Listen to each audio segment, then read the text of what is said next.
Sadə iki hissəli formanı yekunlaşdıraq. Nələr öyrəndik? Deməli, iki perioddan ibarət olur. Sadə iki hissəli formalarda hissələr perioddan böyük ola bilməz. Periodun bütün növləri ola bilər. Sadə perioddan tutmuş qatlı perioda qədər, modulyasiyalı və yaxud bir kanallı, təkrar quruluşlu və yaxud təkrar olmayan quruluşlu, kvadrat və yaxud qeyri-kvadrat quruluşlu və s. Yetər ki, period olsun. Cümlələrin sayı çox ola bilər. Bir cümlədən tutmuş 5 cümlə, 7 cümlə, 8 artıq nə qədər mümkün olarsa hər bir period. Əsas birinci şərtimiz period formasından böyük olmur hissələr.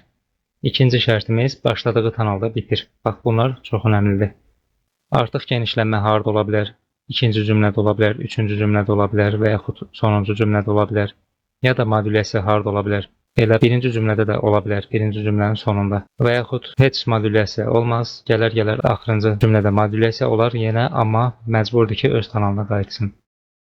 Reprizli ola bilər, reprizsiz ola bilər. Reprizli olanda necə olur? İkinci periodda, yəni ikinci hissədə mütləq şəkildə cümlələrdən biri birinci periodun hər hansı bir cümləsini təkrar eləməlidir. Ya dəqiq təkrar, ya da dəyişilmiş təkrar. İkinci cümlə ikinci cümləni təkrar edib və yaxud burada ikinci cümlə birinci cümləni təkrar edib. Dəyişkən ola bilər. Olmaz iki cümlə, olar bir neçə cümlə və yaxud deyək ki, ikinci hissə 4 cümləlidir. Dördüncü cümlə gəlib birinci və yaxud ikinci cümləni təkrar edib. Belə hallarda reprizli sadə iki hissəli forma deyirlər. Adətən ikinci cümlələr təkrar olur, çünki bu ikinci cümlə periodun, birinci periodun, iki demeyim də, yəni sonuncu cümləsi təkrar olunur. Adətən birinci periodun sonuncu cümləsi təkrar olunur ikinci hissədə, ikinci periodda. Çünki periodun sonu olur, tamamlayıcısı lazımdır, koda lazımdır. Həmçinin forma tamamlandığına görə ikinci periodun da tamamlanması lazımdır, kodası lazımdır. Amma bir məsələ var ki, ola bilər birinci period başqa kanalda tamamlanar, amma ikinci periodda məcburdur ki, başladığı kanalda bitsin.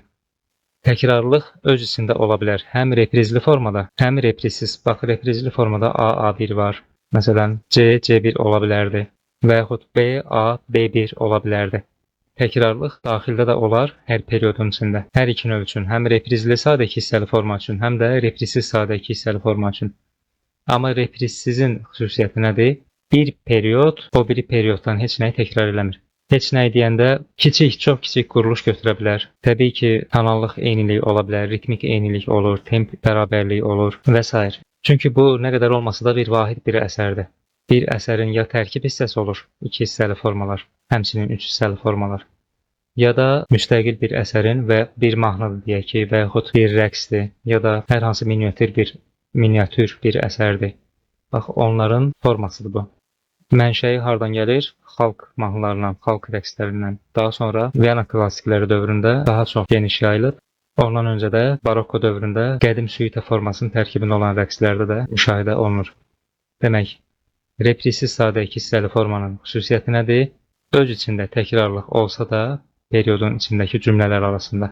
Amma bir hissənin hər hansı bir cümləsi o biri hissənin hər hansı bir cümləsini dəqiq də təkrar etmir, variant şəklində təkrar etmir. Şəkil dəyişmiş halında da təkrar olmur, dəqiq təkrar da olmur. Belə bir təkrarlar görmüşdük. Yəni periodun özü reprizlə ilə təkrar ola bilər. Bu yeri gəlmişkən reprizli formalar üçün də keçərlidir. Bax, bunlar üçün də keçərlidir. Periodun özü təkrar ola bilər, reprizlə olmaya da bilər. Dediyim kimi, reprizsiz formalarda periodlar arası təkrarlıq yoxdur. Ümid edirəm bu qədər yetərlidir. Giriş mümkündür, ortada bağlayıcılar mümkündür, tamamlayıcılar mümkündür, koda mümkündür. Bu da yenə deyirəm, mahnı janrından əsasən mahnı rəqslərdə oynayanları rəqsə hazırlayır bu giriş. Bitişdə də rəqsdə bitiş hərəkətləri olur, onun üçündür. Keçidlər olur. Mahnılarda da misal üçün vokal əsərlərdə bənd kuplet aralarında kiçik bir bağlayıcılar olur. Həmçinin bu giriş vokal əsərlər üçün hazırlıqdır. İfaçını, müğənnini, vokalisti mahnıya kökləyir. Bitəndə də bilirsiniz, müşahidə edən hər kimdirsə və yaxud kimlərdirsə, kiçik də olsa, uzun da olsa mahnını bitirir. Müğənni oxuyur, tamamlayır, daha sonra instrumental musiqi əsəri bitirir. Bu girişdə də ola bilər instrumental giriş. Ola bilər ki, instrumental giriş olmasın, birbaşa müğənni oxusun, o da olur. Bitişi də həmçinin müğənni özü bitirə bilər, heç instrumentala, yəni bu tamamlayıcıya, girişə və bağlayıcılara ehtiyac qalmaya bilər. Bunlar çox kiçik köməkçi quruluşlardır. Əsas quruluşumuz A, B-dir.